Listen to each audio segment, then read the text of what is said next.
Roger Stone of StoneColdTruth.com, best-selling author of The Making of the President 2016. I've laid it out. What's really going on? Well, first of all, Alex, let me congratulate you for having the second best-dressed man on the face of the planet, Lionel, on with you. A great friend and always interesting and always incisive. I think what's happening here, Alex, is that we have to remember where Mr. Mueller came from. He was not appointed special counsel by Attorney General Jeff Sessions. He was appointed by Mr. Rosenstein, a deputy Attorney General, standing in because in this matter, the Attorney General has recused himself. And Mr. Mueller is a rock-ribbed member of the political establishment. He is a crony, perhaps even a mentor to Mr. Comey. We know that he met with and coached Mr. Comey on his testimony last week. We know that he has a history of career two-party opportunism, having served both the Bushes and the Clintons as a deep state hitman who would do their bidding, investigating some crimes and, of course, ignoring others. It is Mr. Comey who swept all of the FBI literature clear of any observations about Islamic terrorism, which I think has been to the detriment of law enforcement. And he cut the funding for prosecution of white-collar crime, the type committed by globalists, by almost half. I was about to say, I mean, it's just been a reign of white-collar crime since he got in. Well, and greatly increasing funding to crack down on black people, poor people, and so on, like the rest of the war on drugs machinery. Mr. Mueller, in fact, actually auditioned essentially with the president for the open FBI position caused by the resignation, by the firing of James Comey. Now, this is breaking. This is the other point that I got from one of my sources, and you're bringing it up on your own, because that's what I'm hearing, that Comey, after he got fired, that the word was there was even debate or discussion, or at least Mueller thought he might be brought back for another term? Well, unfortunately, as we have seen in the case, for example, of Dina B. Powell, Jared and Ivanka, the president's son-in-law and his beautiful daughter, have in many cases advocated the hiring and appointments of neocons, of people in the McMaster wing of the Trump White House. McMaster actually goes to the Bilderberger conference. He is Johnny on the spot with an immediate plan for 150,000 troops in Syria, right after allegedly Assad gasses his own people, having renounced any possession of chemical weapons 2 years previously in agreements with the Obama administration and with the assurances of his patrons, the Russians, who are vouching for him and without whom he cannot survive. What about my sources saying that Kushner is losing power in the White House because he's the one that had assured Trump that if he just fired Flynn, everything would go away? Here are the facts. Jared Kushner should not be convicted in the court of public opinion. And the beating he has taken for allegedly opening a back channel to the Russians, that's totally normal, I think is entirely unfair. But that said, it is Mr. Kushner who urged the president to fire General Flynn, assuring him it would make the entire Russian collusion question go away. He was wrong. And I think it's clear the president regrets it. We're going to go back into more of this in a moment. I want to bring Lionel, because he's a former big city prosecutor, not just a media analyst, into this. I'm not a rocket scientist legally, but if you see all the crimes of the Clintons, the illegal server, the thousands of emails, caught lying, obstruction of justice, the attorney general ordering him to not call it an investigation, but a matter. Clearly, there's like a mausoleum of skeletons in the Clinton and Obama's closet, and we're looking for dirt under the fingernails of any Trump associates. Or am I wrong? Because this just looks like the most classic witch hunt since the Salem witch trials. Alex, may I, if I could, this is incredibly important and critical, but let me just take this a step back. If we went to Main Street, to the Heartland, if we went to any city in the country of the 64 million roughly Americans who voted for Donald Trump, and you ask them, does anybody know the name Jared Kushner, Michael Flynn, Bannon? Does anybody know about McMaster? Does anybody know about Comey versus Mueller versus? They would say, I don't know what the hell you're talking about.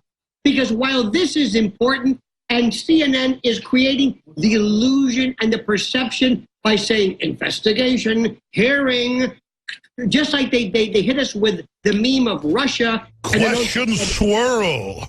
But to the average American, the person who's going to be asked to vote again for President Trump, if you ask this person, do these names resonate with you? No, they don't. But Hillary does. Hillary does too. And also now watch the latest with Terry McAuliffe, because now he's going to be, and I'm sure Roger knows more about this than I do, but they're trying to now do a shift because remember, the Democratic Party has lost so much time. They should have been able to formulate a platform and a. So let me ask you this. That's my question to go back to Roger briefly. We're going to go to break. How is this going for the Democrats? Because my sources say they're failing, but they don't care. They're now preparing and desensitizing for the assassination of Trump. Stone? But Alex, before we go there, let me continue because I think it's important. Not only did Mr. Kushner tell the president to fire General Flynn, he then told the president to fire Mr. Comey as a way of ending the Russian inquiry. The president, in this narrative, the president has done both. I think he regrets them. Why is it Mr. Kushner driven to end this line of inquiry? I don't think there's any culpability or knowledge by the president, but it is believed that Mr. Kushner probably solicited both the Chinese and the Russians to bail him out in his 666 real estate project. I don't believe any transaction ever came to fruition, but that would, and none of that would, of course, be a crime, but it would be deeply embarrassing. Perhaps that is the only real link to Russia, because the president was already decided to fire Mr. Comey because of his erratic nature and for the fact that he was empire building. All right, stay there. I want to come back and talk about the state of things, but I want to get the big picture from both of them. I mean, how are these attacks working on Trump? Everybody I talk to is completely sick of it, including liberals. But does that matter? The Democrats just seem more like piranhas than ever. So I want to ask you just both the State of the Union and then about Megyn Kelly, because, I mean, this is one of the biggest stories in the country.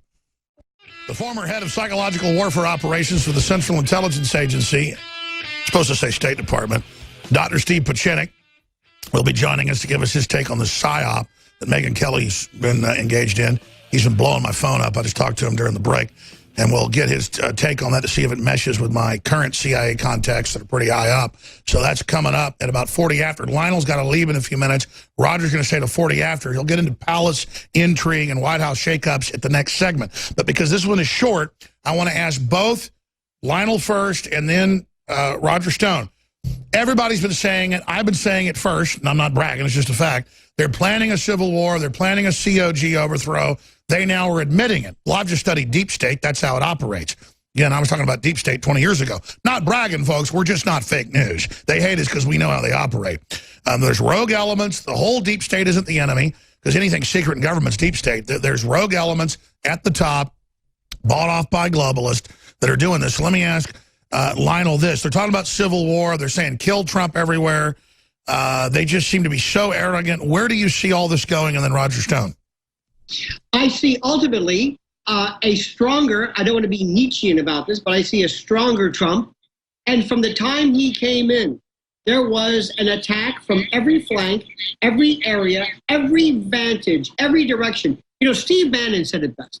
He said, if you think that they're going to just hand this back to us, that these people are going to relinquish their power, when you have a person in Donald Trump that is loathed by every faction, every contingent, every direction, every party, you name it, the press, the left, the right, the Democrats, the Republicans, you name it. And that's, frankly, I think, part of his charm. From the beginning, they are throwing everything they can at him. And what they're trying to do right now, let me just say something. There is nothing more dangerous than a special prosecutor. Go back to the days of Scooter Libby. Remember that. And why anybody would want to remove the most ineffective, ineffectual, weak, and effete prosecutor or FBI director like Comey, why would you want to remove him? Why would you not let him just sit there and just wax ineffectual? I never understood that, because Mueller is scary, scary good. And also what happens is, remember, through habituation and through the conditioning of an audience, you can tell them over and over again that something exists when it doesn't. How many people believe that Russia somehow hacked into the election? How many people believe that somehow the president involved himself in obstruction of justice? Even though every scholar, up to and including Alan Dershowitz, not a big fan of the president, has said not only can the president fire Comey, he can threaten him, and he can also say, I just granted immunity. Exactly. So they're trying to paralyze the president. They're trying to shut him down. Thank you so much, LionelMedia.com. Lionel, great points. God bless you. Thank you. Thank you, sir. Let me go back to Roger Stone on the time we have left in this segment, and we'll go back to the court intrigue and other big shoes to drop. Do you agree with Lionel? Where do you see this going? Well, I think the path here is fairly clear. The NSA and the House and Senate Intelligence Committees, having come up with not an iota of evidence of Russian collusion with Donald Trump or his agents, and therefore they have now manufactured this event with Mr. Comey. Mr. Mueller will be inclined to see this Mr. Comey's way. And I believe it is the plan of the establishment to bring a charge of obstruction as a means of achieving what they could not achieve at the ballot box, the removal of our president. Unfortunately, I think the option of firing Mr. Mueller, who, let's remember, was foisted on the president by Mr. Rosenstein, is probably more difficult now in view of some of the recent leaks. Then how do you neuter him? Just point out all his Democratic connections, put out all the corruption, expose it? I think you have no choice but right now to point out that he was coaching Comey before his testimony, that he has been... So there's total collusion, and Comey even admitted, I did all this to get him in. I mean, he admits his conspiracy. And the audacity that revolving door style, he was actually auditioning for Comey's position at the FBI, which went to So you've got classic shower grapes, a guy illegally leaking a nothing burger. They're pissed off. He's coaching him, admitting collusion, and then Comey arrogantly admits a conspiracy against the president to bring in his buddy to bring him down. How is that not total recusal of Mr. Mueller? No, I think you're precisely right. And therefore, you have standing by the whole Democratic left-wing mainstream media machinery, who will then make this the rationale for their impeachment movement against our president. It won't wash for two reasons. One, at best, I think the overall conclusion regarding Mr. Comey's testimony was that it was a dud, and that he suffered in that. And at least half of the people in America have seen through this entire charade. That's right. So does Mueller and the Clintons and the globalists, the neocons, have the nerve to overthrow a sitting Americana president for nothing when they're so arrogant they admit they brought Mueller in collusion to overthrow the American people? What a group of arrogant assholes. The empire's on the run. You know, I forget the Marine Corps general in Korea, but they were surrounded by about 1 million Chinese troops. There was only about 50,000 Marines, and the Army couldn't get to them. And the famous general, they said, "Sir, we're completely surrounded." And he said, "Good, now we can attack in all directions." It's a famous quote. We'll pull it up in a minute. And there's some other similar quotes in the Korean War. Colonel Lewis B. Puller. We've been looking for the enemy for some time now. We finally found them. We're surrounded. That simplifies things. But that was from the Battle of the Chosin Reservoir. But I mean, folks, the fact that they're desperately attacking everybody, the fact that they're frothing and going insane, just shows how weak they are. Yeah, there it is. Major General Oliver Smith said, "Retreat hell, we're attacking in all directions." And that was from the same battle. And then people under him basically said the same thing. And that's actually true. That's when you're winning, is when they're all firing and they're weak and in weaker positions, and you've got superior weapons. We've got Americana. We got the truth. We got the stock market exploding. We've got the borders being secured. We've got ISIS being crushed. We've got TPP, this global takeover, being killed. We've got the Paris Accord meant to screw us over that nobody else has to follow. Dead in the water. I mean, Trump, Trump, Trump, Trump. I've gone from cautiously Trump to just like, I can't believe people aren't more realizing this is the epic battle. But selfishly, before you finish up with some of the King's Court stuff and other tidbits, Roger Stone of StoneColdTruth.com, soon, again, to officially be with InfoWars, we just got to cement the deal. Because we're all so busy, launching new operations. It'll take some time because we're actually taking action. We're not just doing this on the drawing board here, folks. This is the real world, changing the world. Megyn Kelly, give me your real assessment. They're trying to brand me as fake news. They're really coming after me. Why? Is it effective? Where's it going? Well, I'm reminded when you mentioned Megyn Kelly of that epic poem that the president recited during the campaign called The Snake. She's very charming, and to many men find her very beautiful, but she's deadly. And you never know how these incredibly talented film editors and news editors at her new network will splice and dice to make anyone that they interview look terrible. I frankly think that Vladimir Putin bitch slapped her on television. Many Americans I know who watched that thought it was that he handled her precisely because... And she's desperate for a win. He only gave her 15 minutes at lunch. She goes, off record, he's just intriguing. And she even blushed and went, so I guess she has a soul. She was like, oh, he's so intriguing. She almost had an orgasm talking about Putin. I mean, I'm serious. So I kind of feel bad because I gave him 12 hours and was totally open and nice, and they're going to edit the living hell out of me. But you know what? I went into the Gorgon's nest. I faced her. I don't think I destroyed her. I think she's already destroyed herself. I think she's going to have a dead cat bounce from this interview. But I think Megyn Kelly, unless propped up, is going the way of Piers Morgan.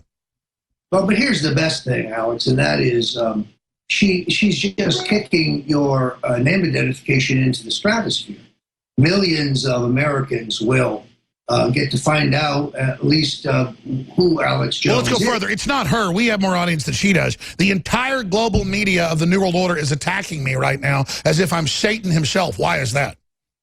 Well, look, I want to say to all the corporate America, yes, Megyn Kelly is making Alex Jones even bigger. Perhaps you should cancel your advertising. I mean, this is an absurdity, Alex. We all know this is going to be a hit piece, a carefully edited hit piece. We all know it can be done through the art of skillful editing. But at the end of the day, the credit goes to the man who climbs in the arena, the man who goes toe-to-toe with the face of the mainstream media in an effort to twist. That's right. In Medusa's nest, with both my arms tied behind my back, I went into the Gorgon's lair. And by the way, I'm not joking. When she talked about Putin, I'm sitting there, we're eating barbecue, they're not rolling. I go, how was Putin? She goes, and she said off record after. No, sorry, said lady. She goes, he was intriguing. Oh, don't say that to me. He's just incredible. I mean, she was just like balled up. Like, I mean, that was the only time I saw any life in her. She obviously didn't like me, which is fine. I mean, I didn't like her. I'm not in love with, like, snow witches. Seriously, not enough junk in the trunk. I thought she might have been a robot looking into her eyes. They looked like, basically marbles. But seriously, why do you think she got so, like, cringed and actually looked down and went, such an intriguing man? What was going on with her? Well, first of all, I had understood that she was wiggling around in her chair, bro. She was wiggling. My understanding was you were going to take her to a fine steak restaurant. Then I hear that you dined in some described it as a second-rate barbecue joint. She, I'm sure, turned down the charm, and she was gooey and cloying. right up till the episecond that they turned the camera on. And then she lunged for your throat like a viper. Or is that wrong? Oh, I've got it on tape because, I mean, I knew it was a Viper operation. She's like, oh, I'm so obsessed with you. I want to have a big juicy steak and I want to have a dessert with you. Oh, it's going to be a nice piece of profile. You're such a big man. You're so famous. I mean, I felt like in the movies I've seen, she's like, hey, honey, why don't you come up and see me sometime? I mean, I'm not a big topless bar guy, but I went to topless bars in college. It was like when they walk up and like, oh, baby, you want a lap dance? I mean, it was like, oh, yeah, you're really going to like this. And I'm the one. And I was just like, wow. And I was like, listen, I know this is fake, sweetheart. You want publicity? I'm willing to get it. You come on to town. And so, yeah, it was totally fake. She was the fakest I've ever seen. The worst cross-examination. I'm just so jaded. I didn't give a damn by the end, but they're going to edit the hell out of me.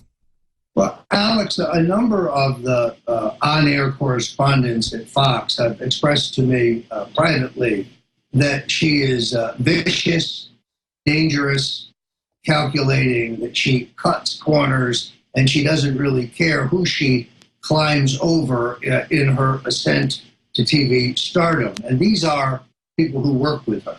So look, everybody is waiting with bated breath to see how they try to manipulate this interview, but your willingness to stand tall against the globalists, your willingness to call it the way you see it, your willingness not to be censored by those who demand political correctness, this is what's gaining you and InfoWars an extraordinary audience of liberty-minded Americans, as well as internationally.